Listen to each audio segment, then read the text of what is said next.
in the court. You can't handle the truth. You have been convicted by a jury after a trial of one offence. Your Honour, my client built his home by the law. Does he have the protection of the law? Is that true or not? I object. Nothing further on. Silence in the court! Hi, I'm Anna Swenson, Director and Principal Clerk of Swenson Barristers. In this episode of Brief Chats, I'm joined by Andrew Kirkham, AMRFD KC, to speak about the remarkable case he was involved in, that of Lindy Chamberlain. In 1980, the Chamberlains' very loved 9-week-old baby girl, Azaria, was taken by a dingo from the family tent at Uluru and never seen again. In a series of wild twists and turns, in the discovery of new evidence and changing public opinion, Lindy Chamberlain was found guilty of murder by a jury and jailed for 3 years. 6 years after Azaria was taken, groundbreaking evidence came to light which exculpated the Chamberlains, staining our history, with this case becoming one of the most significant miscarriages of justice in Australia. It is a true honour to speak with Andrew Kirkham today about this very life-changing case. Andrew, thank you so much for joining me. I think this is going to be a really special conversation and I really appreciate your time today. It's a pleasure, Anna. All right, so let's unpack some of the facts of this case. So it was August 1980 at Uluru and a family were camping with children in a tent and the adults were around a campfire. It was about 8 o'clock at night. Azaria Chamberlain is 9 weeks old and weighs about 4.5 kilos, and she's in the tent asleep while her mother is with that campfire group. She's wearing a jumpsuit, booties and a matinee jacket, which will be significant in the discussion we have today. Factually, we know that Lindy Chamberlain, the mother of the child Azaria, was going back to the tent and saw a dingo exiting but couldn't see the dingo's mouth or face, brought the alarm and torches were used to have a look for the dingo and it couldn't be found. 3 people had heard the baby cry in the moment leading into the baby being taken. Dingoes were known to be predators and were known to be in that area at the time, and I understand there'd even been a dingo attack on children the day before. So I think that sort of sets the scene of factually what happened, but I'd love your take on all the parts that fill in around that story. Yes, well, the Chamberlains were actually at a barbecue. Their tent was about 20 metres away from the barbecue. Mrs. Chamberlain took one of her male children to put him to bed. In fact, she brought him back to the barbecue because he was hungry. It is said by the Crown that during that time, Mrs. Chamberlain murdered her child by taking her into the front left-hand seat of the family car and cutting her throat with a sharp implement. It was never explained why, if you're going to do that to your child, you take along another child to witness what you're going to do. The interesting part was that Mrs. Chamberlain then was seen to come back to the barbecue by a number of people. No witness there saw any sign of any blood on her clothing. Neither did they see any sign of emotional distress on her part. She continued at the barbecue and then a Mrs. Lowe and also Aidan and Mr. Chamberlain heard the sharp cry of a child from the vicinity of the Chamberlain's tent. Mrs. Lowe was quite adamant that I think she had a number of children. She said it wasn't the cry of a young child, it was a cry of a baby. Problem was that if the child was alive when Mrs. Chamberlain was back at the barbecue, that completely cut across the Crown theory as to how it happened, because they would have the child killed when Mrs. Chamberlain was at the tent. Rather than being at the barbecue They said when she left the barbecue to put Aidan to bed, she killed the child, came back to the barbecue, and then some 10 minutes later, these 3 people, including Mrs. Lowe, heard what they categorised as the child crying out from the tent at a time when, according to the Crown, she had already been killed. It's the 18th of August. The media frenzy begins. And this is where we see the Chamberlains on camera and we hear that sentence that Lindy Chamberlain, I think, is known for, which is, "A dingo's got my baby." There wasn't time to go and tell people. I just yelled out, "Has anyone got a torch? The dingo's got my baby." The media in this case have a lot to answer for, I think. What was your perception of the media's involvement in this case from the start? From the start, the media disregarded the presumption of innocence, almost as one pointed out in every possible way that they thought the Chamberlains were guilty. They were criticised for talking to the press. They were criticised for taking photographs. You'll recall, I think one of the highlights was that the one paper printed that Azaria, the name Azaria meant sacrifice in the wilderness. Yeah, where did that come from? Came from some doctor who should know better. It was quite wrong, but it got lots of airplay.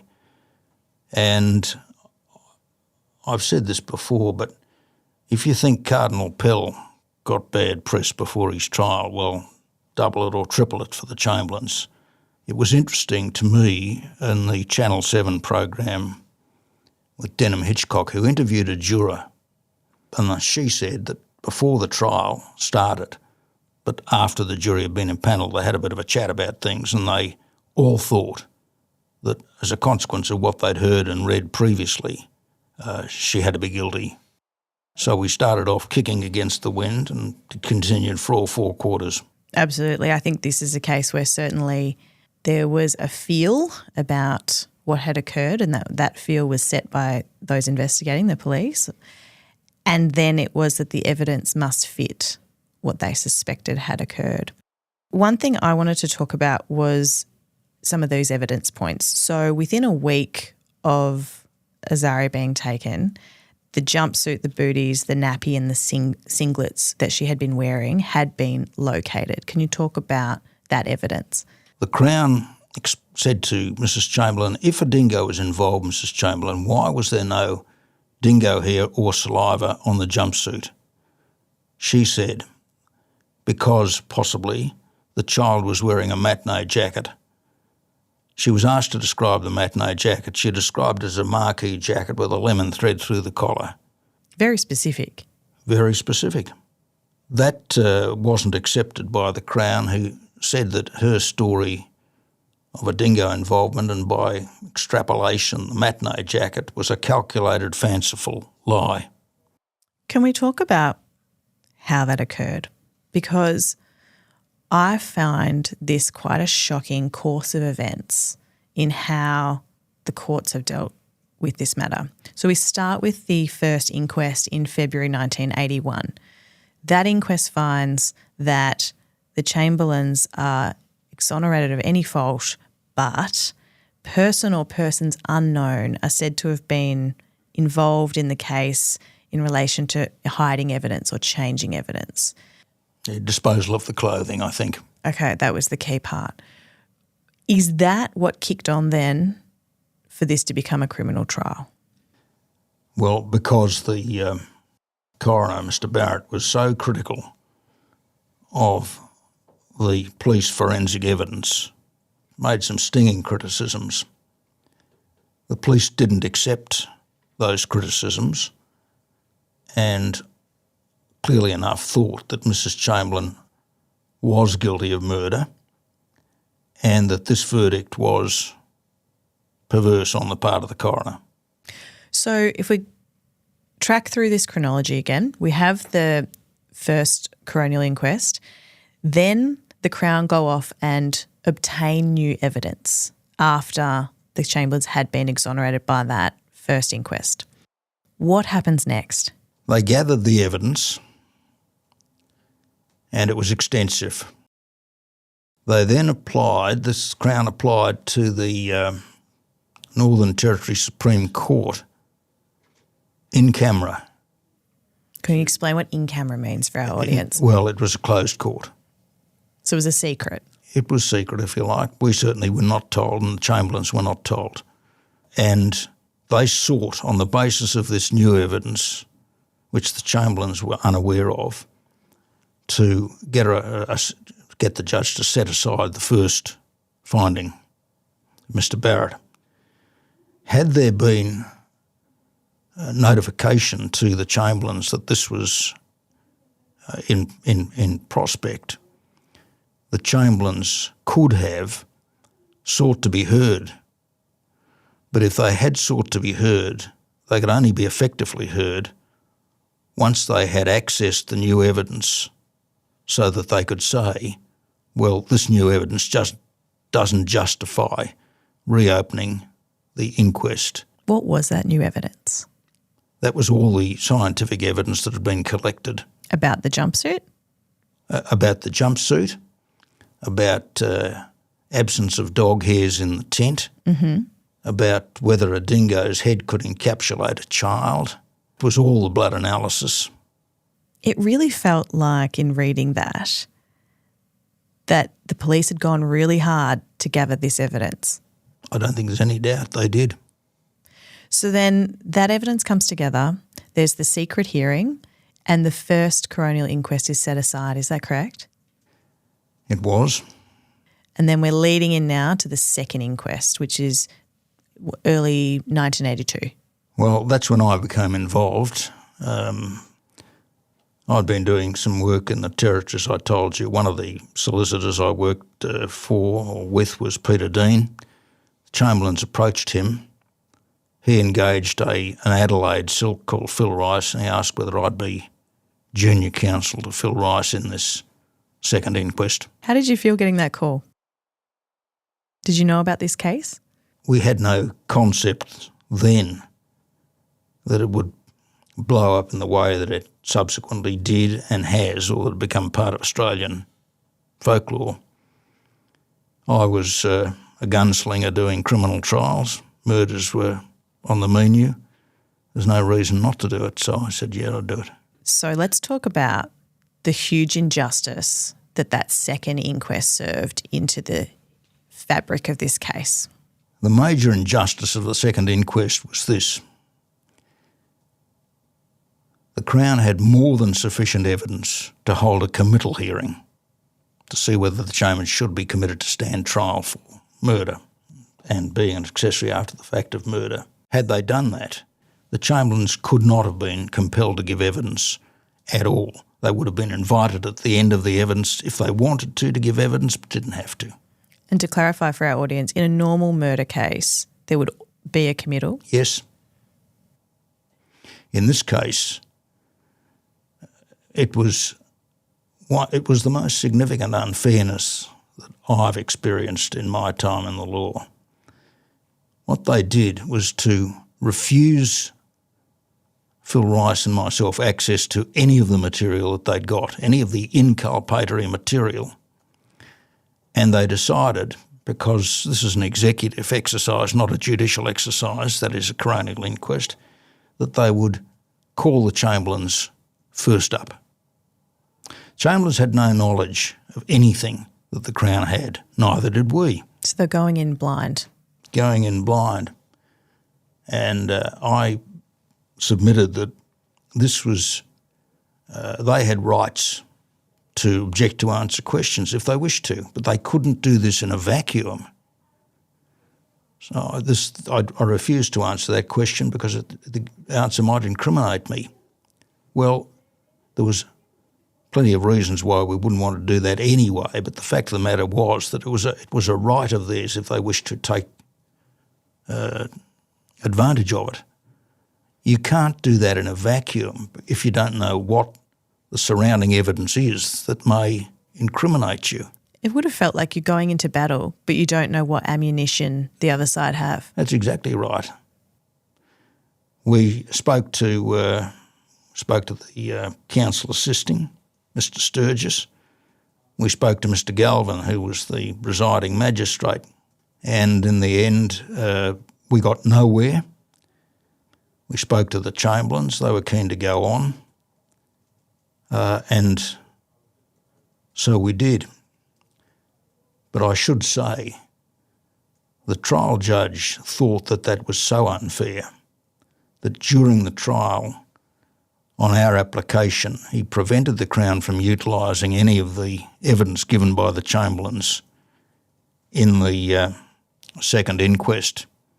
And just for completeness, counsel assisting the subsequent Morling Royal Commission wrote a number of works later, but saying that he agreed it was very, very unfair to the Chamberlains. So up until this point, all of these court moments have been these inquiries, these coronial inquests. By September 1982, we're at trial. And we're at trial because without a committal, Lindy Chamberlain has been accused of murder and sent to trial by jury. And I think this is where it changes, because now we are being judged in the case by members of the public. And this is where I think the media significance really hones in. Can we talk about how Lindy Chamberlain was perceived by the media in terms of her reaction to grief? As far as I could tell from what people were saying, what the newspapers were saying, what the television stations were saying, I think there was a judgmental approach to Mrs. Chamberlain's demeanour, and a number of people, again, who should have known better, were convinced that she didn't display the symptoms that they themselves would display on the loss of a child. So because of that, they thought that she wasn't showing the grief that a mother would show from an accidental death. So she wasn't sad enough, or she wasn't distraught enough for the public's comfort. Yes, people judged her by their own standards, but of course it only takes a moment's thought to recognise that everybody reacts differently to particular grief. And when you were dealing with her as a client, did you see grief?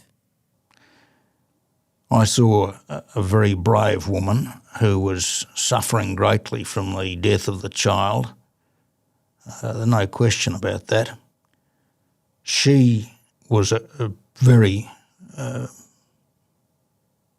firmly believing Christian. She believed that she would see this child again and that God had a purpose in taking this child. So in effect, the poor child wouldn't have to walk through this vale of tears in life like the rest of us. If you believe that, I think probably your demeanour is not going to be the same as if you don't believe it. She was also doing her best to crack hardy for the two little boys whose lives were so dislocated. I certainly saw Mrs. Chamberlain crying, and I was told that there was times when the press saw her crying, but that was never reported. I think certainly that wouldn't have fit the narrative that I believe the media chose to take with this, was that, this was incredibly unusual circumstances with a really, iconic Australian landscape as the setting for this murder or this death. And I think the media sensationalised all of those aspects. Media sensationalised a lot, and I don't know to what extent the public might have thought that Seventh-day Adventists are like some sort of cult, but they're not. And so all of that added to the frenzy, I suspect, that encapsulated the facts of this. Look, the day we started the trial, there are a couple of young girls parading up and down outside the Supreme Court in T-shirts saying the dingo is innocent. Oh my gosh. Class act. Wild. That is wild. Now, Andrew, in that case, in the trial with the jury, what are the key evidence pieces that came out here? Because, again, we haven't had them really tested at the coronial matters until we get to this trial point. All right, let's start with the lay evidence. The lay evidence was that Mr. Roff, the Ayers Rock Ranger, a tracker from Kenya, had prior to the attack by the dingo on Azaria, written warning that young children could be considered the prey of dingoes and asking for ammunition and permission to cull them because they'd become too used to people. They're a known problem. They were a known problem. We led evidence to trial of a number of dingo attacks in that area. Including one the day before. I think so. Certainly preceding this. And that was the basis that Mr. Roff wrote. He said you could expect a dingo to attack a young child. So he, if you like, he forecast what ultimately happened. Yeah. So that was one aspect. The other aspects were that Mrs. Chamberlain was seen to be a loving, caring parent. I had gone to Mount Isa to speak to her obstetrician. I called her to give evidence that there was no emotional upset associated with the birth of the child. And then we had the evidence that the child was heard to cry out at a time when, according to the Crown, she had to be dead. There was evidence that people saw a dingo in the vicinity of the tent. There was evidence that a growl was heard in the vicinity of the tent. And there was evidence that tracks were leading away from the tent. I'm talking about dog tracks. And between the tracks was a drag mark, which was thought to be the child in the matinee jacket. And every so often between the tracks you could see that whatever was being carried was apparently put down, and you could see a weave pattern consistent with a jumpsuit in the red dirt. In the sand, and that continued up over the sand hills. So all the indicia was that Mrs. Chamberlain was right. It had been attacked by a dingo. And can we just clarify for those that might not be as aware of with this case, there is no body, is there? No body, no motive, no confession. What did the Crown allege had happened to Azaria's body? They alleged that the parents had taken the child and buried the child in the sand dunes in the immediate surrounding area. Nobody at any stage that night saw the Chamberlains do anything like that or saw the Chamberlains with any digging implements in their hand. Both the Chamberlains were involved in the search until Mr. Chamberlain, I think, was told that they couldn't help and it'd be better if they just waited and people knew where they were. So other people made the search, which is what happened. And then following the search, the Chamberlains were persuaded to go to the Ayers Rock motel. Accompanying them in the car was the Ayers Rock nurse, Mrs. Elston. Mrs. Elston was invited to sit in the left-hand seat where, according to the Crown, the slaughter had taken place. The Crown alleged that there'd been a cut throat with an arterial blood spray.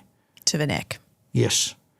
So that the left-hand seat of the car should have been covered with blood. We asked Mrs. Elston as a witness whether she smelt any blood. She was a nurse, she couldn't. But more particularly, she sat in the seat a matter of hours after the killing alleged by the Crown and got nothing on her person, her clothing, anything like that. Subsequently, Mr. Porter said that there had been a search of the car not long after this, and certainly long before any analysis was done a year later by the blood people. He said that a policeman had examined the car with a big gem torch and saw no signs of any blood anywhere,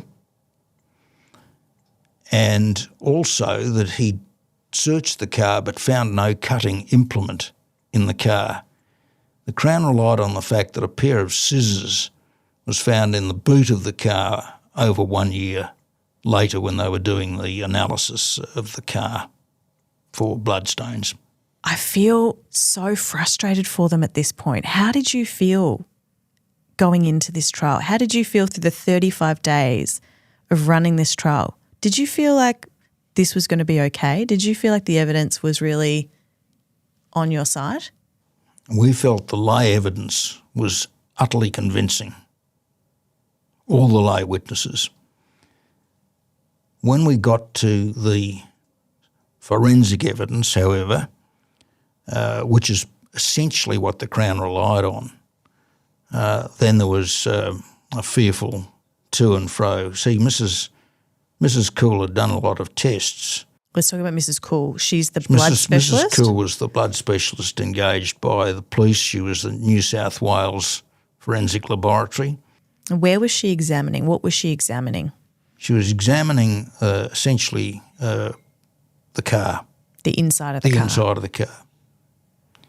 In what was described by Mr. Porter QC, as I said, counsel assisting the Royal Commission, the greatest forensic science blunder in history, she categorised a spray on the dashboard of the car, which was put there in manufacturing process, as an arterial blood spray. She did that on the basis of tests that she carried out. It was never looked at under a microscope. At all. At all. When it finally was looked at under a microscope, there was no signs of any blood. It was Duco. It was a sound deadening compound. So it was a spray. It was a spray. It shouldn't have been there. Les Smith, following the trial, and I should interpolate that we had a glove box with a similar spray from a similar car. We took it to the manufacturers. They couldn't help us at all. It took Les Smith, I think, a year and 40 cars he examined. Who was Les? Tell us about Les. He was a scientist who was working for the Chamberlains subsequent to the trial. But then it was discovered that it was a sound deadening compound, and it had occurred in about 20 of these cars. Commissioner Morling said the mere fact that Mrs. Cool had been able to find in her analysis that was indicative of a blood spray, an arterial blood spray. He didn't use this expression, but what he said effectively was it was like the 13th stroke of the clock. It's wrong in itself, but it casts doubt on all that's gone before. Can we talk about the dust, the Mount Isa dust, because I think this was really interesting in relation to Professor or Mrs. Cool's evidence. Was the Mount Isa dust that was found in the car giving a positive result for fetal blood incorrectly? Yes. I think the most important thing is to recognise that, and this was raised by defence during the trial, Professor Botches had Mrs. Cool's notes, which we'd obtained in the second inquest, her working notes. And he thought she was getting inconsistent results. He thought that the anti-sera that was being used to do the testing, not monospecific for fetal hemoglobin, but Mrs. Cool did no control test so that she didn't test the anti-sera on known adult hemoglobin to see if it gave a false positive. What's the significance of that? Because if it was not monospecific fetal hemoglobin, it could react with adult hemoglobin to give you a false positive for fetal hemoglobin. That was the problem, and it turned out to be correct. So we've got Duco that looks like a spray pattern. We've got Mount Isa copper oxide dust, and we've got non-specific testing. And with a combination of those things, there was enough for a jury to be convinced that Lindy Chamberlain had murdered her child in the car. It was very, very complex stuff. I know John Phillips and myself had to have some lectures from a specialist in the field so that we could understand the nature of the scientific evidence and be in a position to cross-examine the Crown experts on it. But ultimately, we were successful. And can I just take you to the High Court? Because the High Court justices found in the majority that no properly instructed jury could be satisfied that there was fetal haemoglobin in the car. Okay? The majority went ahead and said, but there are other factors that we can look at. Justice Murphy, however, was the only one who said, well, how do you know that the jury didn't rely on that evidence? That was the overwhelming part of the scientific evidence. There was fetal haemoglobin in the car. Yeah. If they couldn't be satisfied, according to the High Court's testing, because our experts had met theirs, then there should have been an appeal allowed. And the court split 3-2. The other person apart from Murphy was Justice Dean, and Justice Dean said that unless the Crown could show, and they didn't, that Mrs. Lowe, who heard the cry of the child, was wrong, then the Crown case had to fail because Mrs. Lowe heard the child alive at a time when the Crown said she had to be dead. Was dead 20 minutes ago, whatever. Andrew, how did you feel waiting for the jury verdict? Because they were out for only 6 hours, not that long. I felt hopeful. I remember saying to John Phillips that I thought we'd gone so well contesting the scientific evidence, including proving by photographs that a dingo could articulate its jaws to take the head of a child in, and Professor Sims retracted his evidence in that regard. I thought we met them. The lay evidence supported us. And I think I said to John something along the lines that, John, if we don't get up from where we are, we could have had a Polaroid shot of the child being taken out of the tent by a dog and we'd still go down. You felt that confident? I felt very confident. So what happened? Well, the multitudes assembled. I was thought of Madame Defarge sitting next to the guillotine because they brought out their canvas chairs and eskies and they waited for the verdict. And when it came, somebody rushed out and said, both down, and there was cheering. Really? Yes. I think that really demonstrates the public perception of this case, is that all the evidence from within the courtroom is so aligned to an acquittal, and yet the jury found guilty. And I just can't see, or I can't divorce how the media's involvement in this case had shaped their opinions, because there's just the evidence is so stacked in your favour at this point. And we got a very favourable charge from the judge, who later said to John and I that he hardly felt he summed up for a conviction. And of course he didn't. It was a very favourable charge. Did the judge think there was an acquittal coming? I can only say he summed up in favour of an acquittal. That's the way I read it. Wow. That's astounding to hear, isn't it? I remember feeling a rage at the verdict. I thought it was so perverse. We flew home on Saturday afternoon, having made a plea for Michael on Saturday morning, the acquiescence of the judge. I was drafting the appeal notice on Monday. So first thing you did was jump in and... I was beside myself.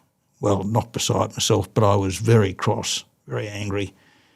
And I wanted to get the rest of the trial rolling. I mean by that, the appeals.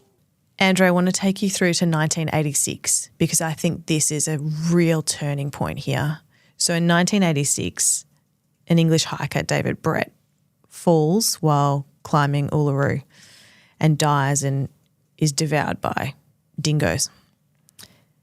in a line search, which amazingly happened to include one person who'd been on the original line searches looking for Azaria 6 years before, that man finds the matinee jacket near a dingo's lair, and the reason they were out there looking was because of this hiker who had died.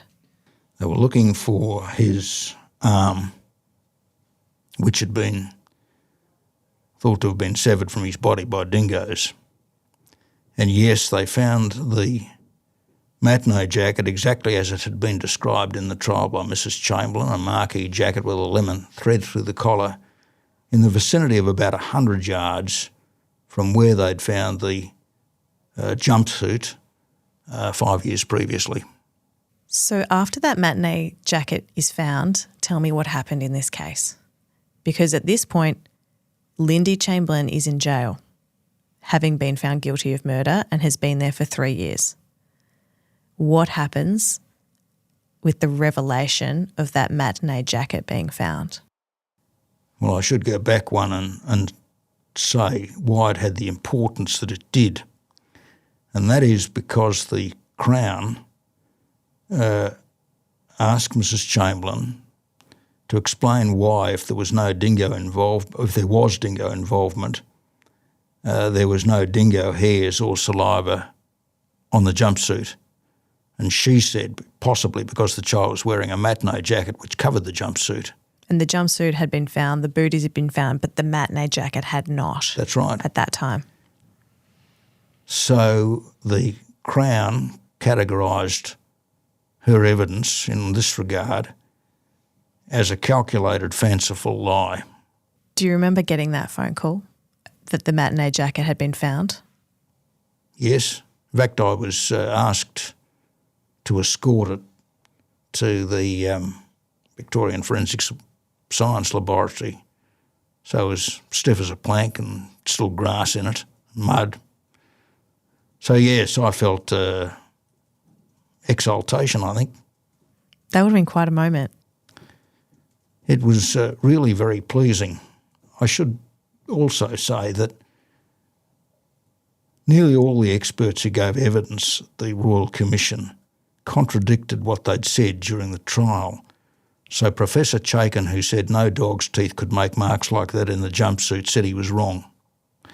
More particularly Dr. Harding, who had said there was no dog hairs in the tent. Some world expert showed him tests he didn't even know about. And yes, there were dog hairs in the tent. He had categorised them as cat hairs. The Chamberlains didn't own a dog, and a dingo is a dog. Yeah. So if there'd been dog hairs in the tent, in the evidence, maybe it would have been different. Who can tell? That hindsight must be frustrating. Yeah, she suffered. So we now know today that the Chamberlains have been completely exonerated of any fault in the death. I think that's implicit from the findings made by Commissioner Morling in his report, yes. So the Royal Commission happened after the matinee jacket had been found? Yes, it was the matinee jacket was found, but the Royal Commission was already scheduled to commence not a couple of weeks after the jacket was found, I think. How incredible is that? Yes. That's a huge moment. What are the lasting legacies that sit with this case? What I think it has done is made forensic science perhaps more sophisticated. John Phillips was very much involved in setting up the Commonwealth Forensic Science Laboratory, and nowadays we've got forensic science laboratories where either side in a criminal trial can go and get independent evidence, which wasn't the case. So we did our own inquiries, and as it turned out, they were quite sufficient for the purpose. But for the reason I've just said, I mean, High Court said they were sufficient for purpose. After the Royal Commission occurs, what happens in terms of apology or compensation? Were there any outcomes from that for the Chamberlains? I think the dislocation of the lives of all four Chamberlains remaining merited a figure greater than 1.3. It's a lifelong thing. There are people, I'm sure, in the Territory who still are doubtful about Mrs. Chamberlain's innocence. I think that public opinion continues today, and that's something I just find so unusual about this case. People were so deeply invested. Yes, they were. Andrew, between Lindy Chamberlain going to jail and the discovery of that matinee jacket, did you sit in that space of what if and wonder and frustration? Did you sit there and hope if only these things would be discovered or if only this would come to light? You know, how did you feel in that time? Like most barristers, I think, if you've done your best in a trial, not the results you wanted, but you go on to other trials and other cases, and if you leave the residue of one loss to affect your next few cases, your clients suffer because you're not fully into their case. But I was aware that there was the Federal Court appeal. I was then aware there was the High Court appeal. I was then aware that there was tremendous agitation, including from, I think, a senator from the Northern Territory, Bob Collins, and various others. Sir Reginald Scholl, a Supreme Court judge down here, led the charge for an inquiry into the case. And ultimately, they were successful. So I was simply pleased that there was in train a process to get the inquiry, and it looked likely to me that that would occur, and it did. How did you feel stepping away from this case? Did it sit with you emotionally? There was so much injustice, so much grief, so much client interaction. At the end of the trial, my principal emotion was just white heat, anger at what happened. It shouldn't have happened. But you can't keep on. You can't keep on with that emotion for the rest of your life. Mrs. Chamberlain, who I see intermittently, does not, and neither do I. Do you think this case is the greatest miscarriage of justice in Australia's history? Highly likely. There are some other cases, but this stands out. When you reminisce about this case, Andrew, and all the many cases you did before and since, what feeling are you left with now? I hope this case doesn't define me. As I said, I was a gunslinger, doing murders, doing work in the Territory, and of course I signed on when I was asked to do so. I think both John Phillips and myself really got heated up about this when the unfairness crept in, from the secret setting aside to the second inquest to the way in which the prosecution was conducted generally, the police.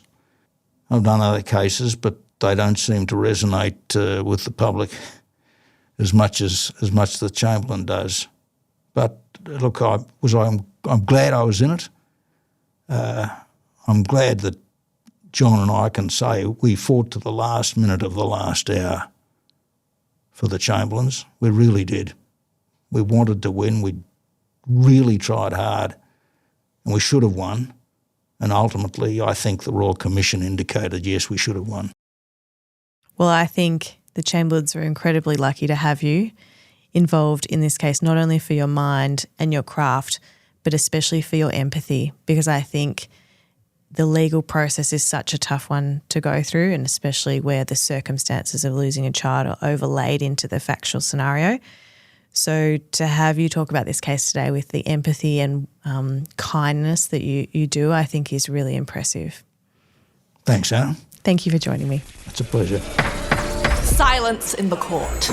The information shared on this podcast is for general informational purposes only and is not intended to be advice of any kind. While we strive to provide accurate and up-to-date content, we make no guarantees or warranties about the completeness, reliability, or accuracy of the information presented. Any opinions expressed by guests on this podcast are their own and do not necessarily reflect the views or opinions of the podcast host or production team. The inclusion of any resources, links, or references does not constitute an endorsement or recommendation by the podcast. Listeners are encouraged to seek professional advice specific to their own situation before making decisions or taking taking action based on the content of this podcast. Neither the podcast host, producer, nor any associated parties will be held liable for any losses, damages, or harm resulting from reliance on the information provided. By listening to this podcast, you agree to this disclaimer and accept that you are responsible for your own actions and decisions.